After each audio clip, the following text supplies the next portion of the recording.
시청자 여러분 안녕하십니까? 파워 인터뷰 화제인 이재경입니다. 기후변화하면 여러분은 어떤 것이 떠오르시나요? 녹아내리는 빙하를 붙잡고 있는 북극곰의 위기는 단순히 동물에 국한되지 않습니다. 영국 옥스퍼드 사전이 선정한 2019년 올해의 단어는 기후 비상사태인데요. 세계 기후변화는 생태계는 물론 인간의 삶에도 영향을 미치고 있습니다. 오늘 파워 인터뷰 화제인에서는 한국기후변화학회 이동근 회장을 모시고 기후변화의 중요성과 향후 전망 그리고 대응 방향에 대해서 이야기 나눠보도록 하겠습니다.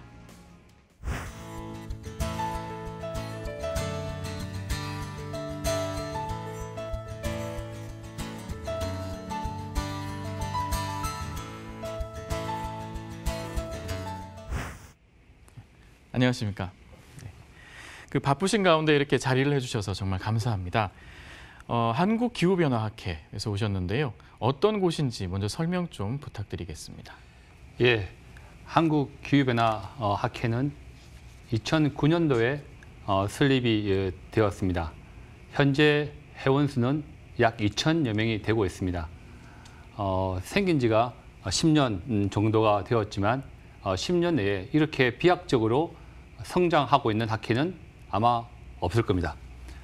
저희 학회가 이렇게 성장하고 있는 가장 큰 이유는 기후변화 이슈가 한 분야가 아니라 기상기후, 과학, 공학, 또 경제, 사회, 문화 모든 분야에 연관되어 있기 때문에 정말 다양한 전문가들이 모여 있습니다. 뿐만 아니라 저희 학회에는 기후변화 관련된 국가연구소, 또 국책연구소, 또 이 강공서, 또 그뿐만 아니라 실제 기후변화를 CO2를 줄이기 위해서 노력하고 있는 발전사 등 여러 관련 기관들이 저희 학회 회원으로 참여하고 있습니다.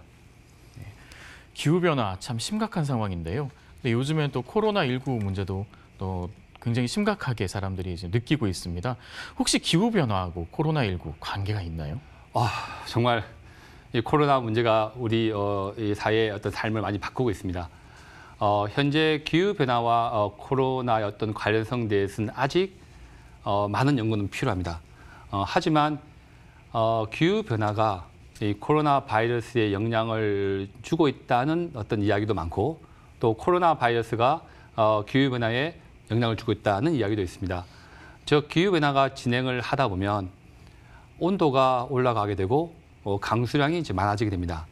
그렇게 되게 되면 이런 바이러스나 박테리아가 살 수 있는 환경이 더 좋아진다는 의미를 갖습니다. 따라서 이 기후변화가 진행되게 되면 그런 바이러스가 살 수 있는 공간이 넓어지기 때문에 이제 기후변화가 이런 그 코로나 바이러스에 영향을 주었다는 이야기도 이제 하고 있고 또 그뿐만 아니라 우리가 계속 삶을 살면서 자연을 개발하고 있습니다. 그런 과정에서 야생 동물과 인간이 너무 밀접하게 붙어 있다 보니까 야생 동물로부터 오는 그런 바이러스가 훨씬 인간한테 침투가 잘 되는 경우가 있습니다. 다음은 이 코로나 바이러스에서 기후변화 영향을 살펴보게 되면 지금 다 재택근무를 이제 하다 보면 교통에 대해서 에너지를 덜 쓰게 되고 특히 비행기를 잘 타고 있지 않습니다. 그래서 에너지가 줄어들기 때문에 기후변화에 대한 어떤 그 속도를 늦추고 있다는 이야기도 있지만 재택근무를 하다 보면 실제 또 집에서 훨씬 에너지를 많이 쓸 수밖에 없습니다.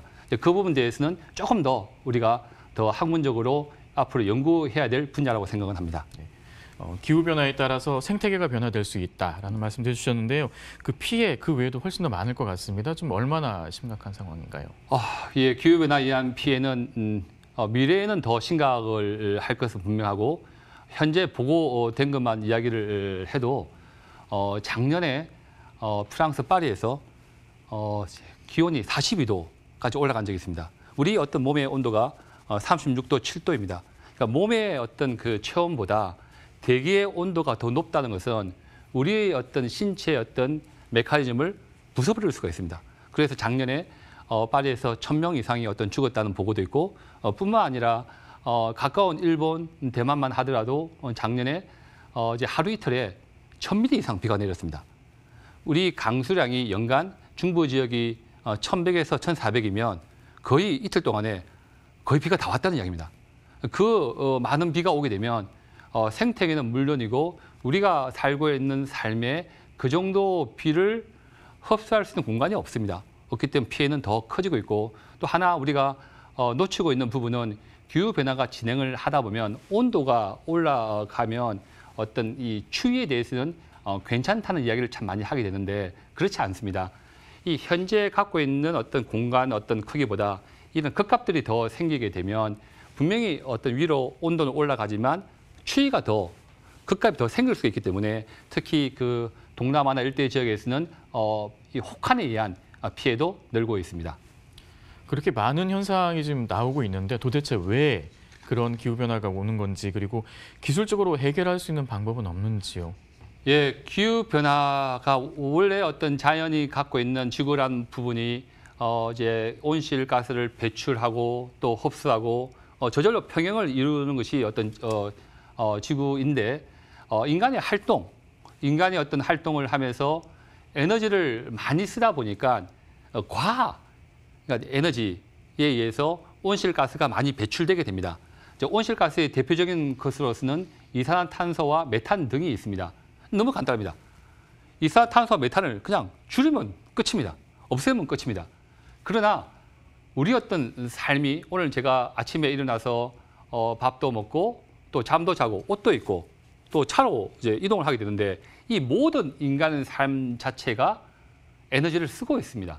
쓰고 있기 때문에 우리의 삶을 포기해라고는 할 수가 없습니다. 그렇기 때문에 결국은 온실가스를 줄이기 위해서는 우리가 현명하게 어떤 에너지를 쓸 것인지 또 우리가 원하는 것은 예를 들면 난방, 겨울에 추우면 따뜻하게 하면 되는데 그 따뜻한 것을 어떤 기술을 할 것이냐, 보일러를 쓸 것인지 그 보일러 중에서도 석유 보일러냐, 아니 가스 보일러냐, 아니 고효율 가스 보일러냐 그 선택에 따라서 달라질 수 있기 때문에 즉 어떤 연료를 쓸 것인지 또 어떤 기술을 쓸 것인지에 따라서 기후 변화에 대한 부분이 해결이 될 것이라고 생각은 하고 있습니다.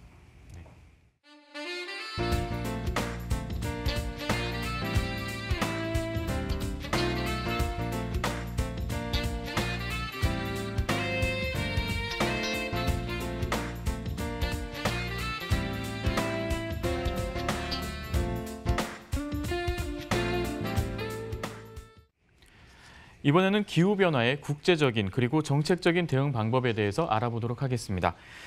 한국기후변화학회에서는 그러면 그동안 한 10년 됐다고 하셨잖아요. 좀 어떤 노력을 해오셨는지 대표적인 논문은 좀 어떤 게 있는지 소개 좀 부탁드리겠습니다. 예, 기후변화학회는 학술 단체이기 때문에 가능한 과학적인 어떤 뭐 해결책을 내는 그런 어떤 집단을 보실 수가 있습니다. 저희 학회가 그동안 한 1000여 편의 어떤 논문을 게재함으로써 기후변화 관련된 이제 혁신적이면서도 실용적인 그런 어떤 결과물을 제시하기도 하였고 또 창의적인 아이디어도 많이 도출이 되었습니다. 이제 그런 부분들이 이제 기후변화의 가장 중요한 주류화, 즉 국가에서 정책을 이제 펴거나 국민들이 알기 쉬운 형태로 많은 어떤 과학적인 부분이 진행이 되었다고 보실 수가 있습니다. 또 그뿐만 아니라 기후변화 문제는 우리나라 문제뿐만 아니기 때문에 다양한 어떤 국제 어떤 세미나, 국제 어떤 심포지엄을 통해서 국제의 어떤 이 교류도 충분히 진행을 하였고 또 기후변화를 위해서 어떤 중고등학생들, 또 대학생들, 대학원생들을 위한 어떤 교육 프로그램, 또 신진 연구자 양성 이런 다양한 활동을 진행을 하였습니다. 최근에는 저희 학회가 열리게 되게 되면 한 500명 이상이 등록하게 되고 논문 어떤 발표 편수가 약 300개 이상이 논문이 발표되고 있습니다. 네. 그동안 국제적인 협력이 굉장히 중요하다는 목소리가 높았지 않습니까? 대표적인 게 파리 기후 협약일 텐데요. 문제는 미국이 작년에 탈퇴하겠다고 선언을 했고 올해 11월이면 공식적으로 탈퇴를 할 것으로도 전망이 되고 있습니다. 국제적 공조에 구멍이 생기는 것 아니냐라는 우려도 높은데요. 좀 어떻게 보고 계십니까? 예, 정말 안타까운 일입니다. 미국의 어떤 트럼프 대통령이 어떤 정치적인 어떤 판단에 의해서 이제 파리 협약의 탈퇴를 이제 선언했고 탈퇴한다고 합니다. 그러나 어떤 저희 전문가 입장에서 보게 되면 미국의 많은 지성인들이 그냥 두지 않을 거다는 생각을 갖고 있고 곧 미국도 복구할 거라고 생각을 합니다. 이제 그 이유가 이제 2018년도 인천 송도에서 지구 온난화 1.5도 특별 보고서가 채택이 되었습니다. 1.5도란 말이 너무나 중요한 어떤 의미를 갖고 있습니다. 전에는 우리 지구가 미래의 2100년도에 2도 정도만 올라가도 어떻게 뭐 산다고 이야기를 하였는데 2도 아니라 1.5도로 낮추지 않으면 정말 더 큰 문제가 생긴다고 이제 과학자들이 과학자들이 어떤 그 부분에서 증명해 내기 시작했습니다. 그렇다 보니까 산업혁명 이후에 지금까지 우리가 1도가 올랐습니다. 남은 부분이 얼마 없는 거예요. 그렇다면 지금 많은 국가들이 2050년을 목표로 네트 제로, 그러니까 이산화탄소 배출량을 아무것도 내지 않겠다는 이 선언하는 정도로 바뀌고 있기 때문에 아마 지금보다 내년이 또 이제 그 내후년이 훨씬 더 많은 기후변화에 대한 피해가 생길 수밖에 없다고 생각합니다. 그렇게 되게 되면 미국도 다시 기후변화 이제 협약에 다시 복귀할 것이라고 생각합니다. 우리나라의 그동안 정책을 보면 배출권 거래제가 있었지 않습니까? 배출권 거래제도 점점 강도가 높아지고 있는데요. 하지만 별로 실익이 없다라는 평가도 있습니다. 좀 어떻게 보고 계십니까? 저는 이제 그 배출권 거래 제도를 알려면 이제 우리가 목표 관리 제도라는 부분도 있습니다. 목표 관리 제도라는 것은 이 정부로부터 배출권을 특히 산업과 발전소에 할당을 이제 합니다. 그걸 지키지 못하게 되면 벌금을 내는 직접 규제를 이제 하는 정책이 있는데 이거와 연계해서 어떤 기업은 정말 열심히 잘했어요. 그럼 배출권이 남습니다. 팔고 싶고 어떤 기업은 하다 보니까 자기가 갖고 있는 산업이 너무 잘 됐어요. 더 많은 물량을 생산하다 보니까 훨씬 더 많은 배출량을 배출했습니다. 그럼 배출권을 사고 싶은 거예요. 이게 배출권 거래 제도입니다. 근데 배출권 거래 제도가 우리나라 총 온실가스의 약 70%를 담당하고 있기 때문에 저는 이 정책에 정말 주목을 하고 있고 우리나라가 이제 선도적으로 이 정책을 진행을 하고 있기 때문에 저는 굉장히 높게 평가를 하고 있고 아직은 자료 축적이 미비하기 때문에 그 평가에 대해서 제대로 할 수 없지만 시간이 지나게 되면 아까 이야기 드렸던 목표 관리 제도와 이제 배출권 거래 제도가 잘 묶여서 진행을 한다면 훨씬 저탄소 어떤 사회를 만들 수 있는 계기가 된다고 저는 생각을 하고 있습니다. 그럼에도 우리나라는 온실가스 감축이 아직 잘 되고 있지 않습니다. 그래서 세계적으로 기후 깡패다라는 얘기까지 듣고 있는 상황인데요. 좀 어떤 게 가장 좀 문제가 되고 있습니까? 예, 정말 우리 갖고 있는 현실은 만만치 않습니다. 물론 2010년 이후로 온실가스 배출량은 좀 둔화는 있습니다. 그러나 이제 가정 부분과 교통 부분에서는 어느 정도 잡아낼 수가 있지만 산업과 발전 부분에서는 쉽지 않다고 이야기를 들을 수가 있습니다. 우리 어떤 그 산업이 에너지 다소비 업종이 상당히 많이 있습니다. 철강, 시멘트, 석유화학, 종이펄프 우리 국가가 아니면 우리 어떤 기업이 포기할 수 있습니까? 포기할 수가 없는 겁니다. 그뿐만 아니라 철강, 시멘트 이런 많은 어떤 업종들이 기술 어떤 효율, 세계 최고의 어떤 기술 효율을 갖고 있습니다. 줄일 수가 없는 거죠. 즉 우리 어떤 산업이 에너지 다소비 업종에서 저탄소 산업으로 완전히 바뀌게 되면 훨씬 에너지를 줄일 수가 있습니다. 그러나 그렇지 못하는 상황이 분명히 있고 또 에너지 발전 부분만 하더라도 발전소가 물론 화석연료를 줄이고 있는 석탄을 줄이고 석유를 줄이고 천연가스를 줄이고 있는 것 틀림없지만 그 화석연료가 재생에너지로 뭐 풍력이나 태양광으로 바뀌면 좋지만 우리 국토 현실이 태양광이나 풍력으로 바뀔 수 있는 공간이 별로 없습니다. 물론 태양광을 이제 설치를 하게 되면 자연 생태계가 파괴될 수 있고 자연 생태계가 파괴되게 되면 또 어떤 기후변화에 영향을 또 줄 수 있고 그런 작용이 있기 때문에 이런 산업 부분과 어떤 발전 부분에서 우리가 처해 있는 여건이 녹록지 않기 때문에 이제 아까 이야기하신 대로 우리가 생각보다는 온실가스 배출량을 획기적으로 줄이기는 쉽지 않다. 그러나 노력을 해야 된다. 그 이야기를 드리고 싶습니다. 네. 또 녹색 성장, 신재생에너지 계속 우리가 추진하고 있는 정책이기도 한데요. 좀 어떻게 보고 계십니까? 저는 정말 중요한 정책이라고 생각합니다. 결국은 온실가스를 줄이기 위해서는 기술의 혁신이 너무 중요합니다. 같은 기술이라도 어떻게 에너지를 적게 쓸 것인가는 부분에 정말 좋은 기술이 개발된다면 우리가 요구하고 있는 그런 요구도 충분히 반영을 하면서 에너지를 줄일 수 있기 때문에 그런 정책이 신재생에너지, 즉 화석연료가 아니라 같은 전기를 신재생에너지로 발전이 이루어진다면 획기적으로 온실가스를 줄일 수가 있습니다.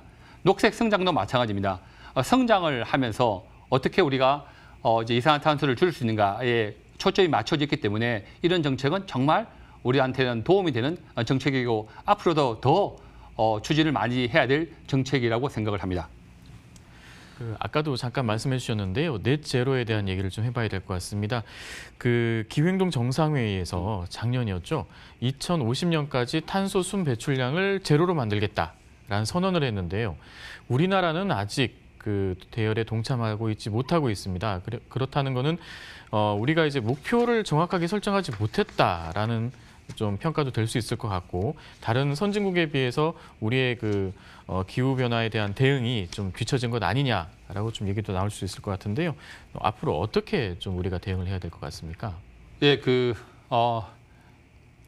넷 제로로 이제 2050년까지 넷 제로로 가지 않으면 분명히 1.5도 이상 올라가기 때문에 넷 제로는 정말 필요한 어떤 이슈이고 우리 꼭 달성해야 될 그런 문제입니다.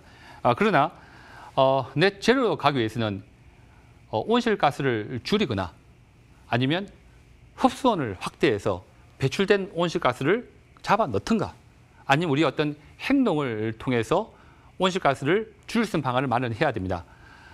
그러나 온실가스를 획기적으로 줄이기 위해는 우리가 갖고 있는 어떤 산업 구조가 녹록지 않다.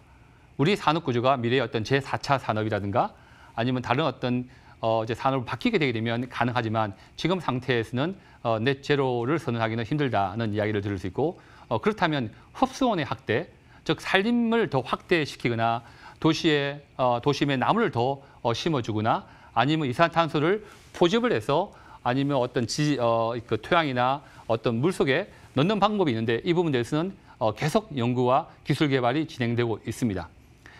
제가 보기에는 가장 쉽게 할 수 있는 부분이 우리의 행동 패턴을 바꾸는 겁니다. 힘들지만 처음에 어떤 기계를 선택할 때 가격은 비싸지만 정말 에너지 효율이 좋은 기계를 선택을 하거나 아니면 자동차보다는 버스나 그런 자전거로 이제 다닐 수 있고 더 이상적인 것은 이번에 제3기 신도시를 이제 만들 때 저탄소가 맞는 서울처럼 큰 도시를 만들게 되면 이동위에서 에너지를 많이 쓰게 되지만 작은 도시를 잘 만들게 되게 되면 어떤 도보에 의해서 자전거에서 이동이 가능하기 때문에 획기적으로 CO2를 줄일 수가 있습니다. 따라서 우리 행동을 잘 하게 되면 그런 넷 제로가 될 수 있지 않을까 생각을 합니다.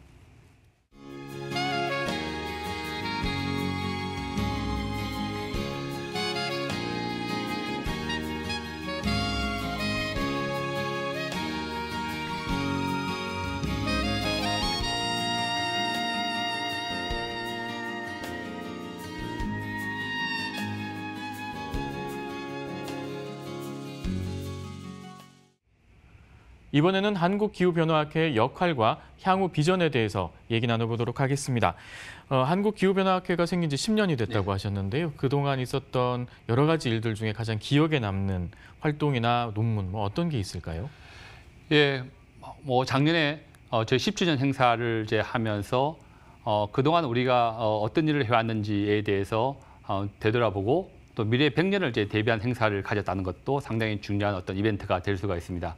그러나 제가 생각하기에 가장 이제 인상이 깊은 것은 보통 학술대회가 일반 논문에만 발표가 되게 되고 토의를 한다면 우리 기후변화학회에는 참여하고 있는 여러 단체 아니면 여러 어떤 이제 기관에서 현재 이슈가 상당히 많습니다.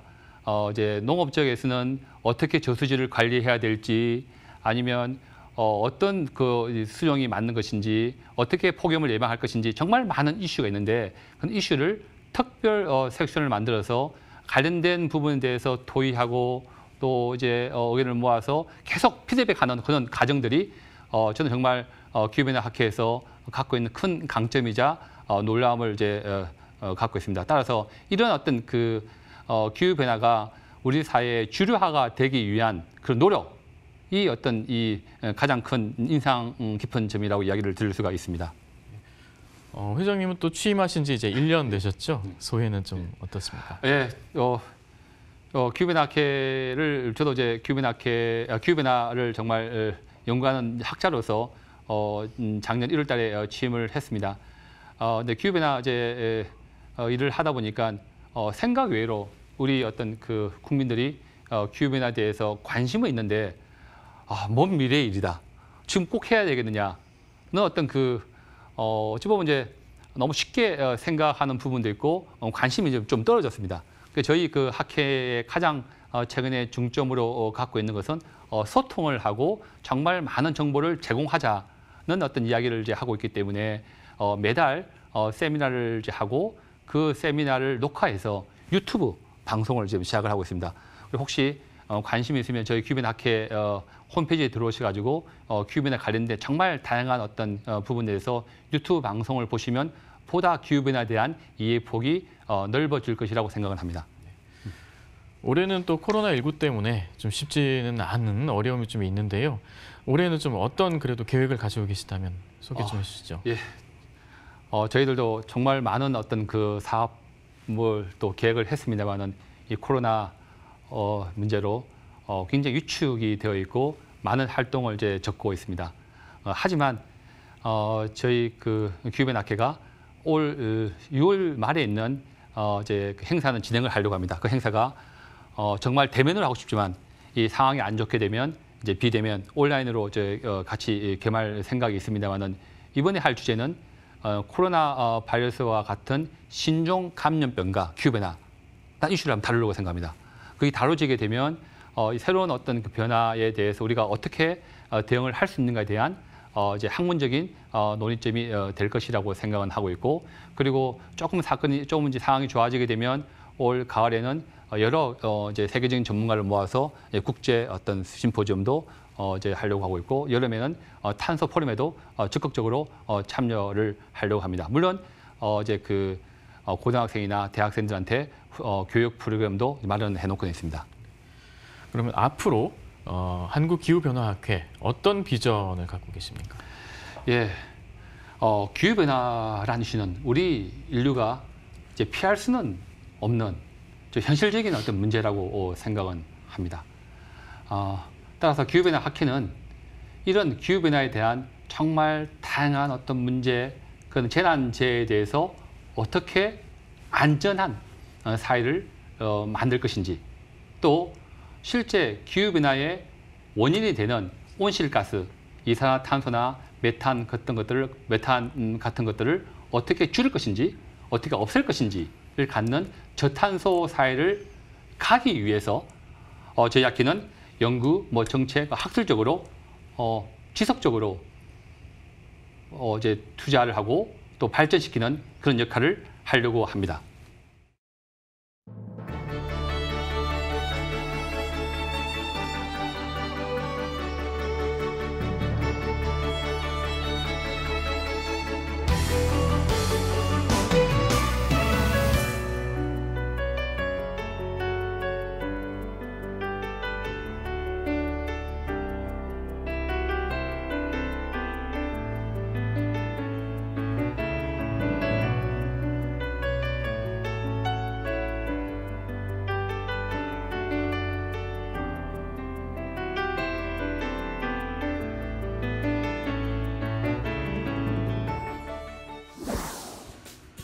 기후변화에 대한 우려의 목소리가 날로 높아지고 있습니다.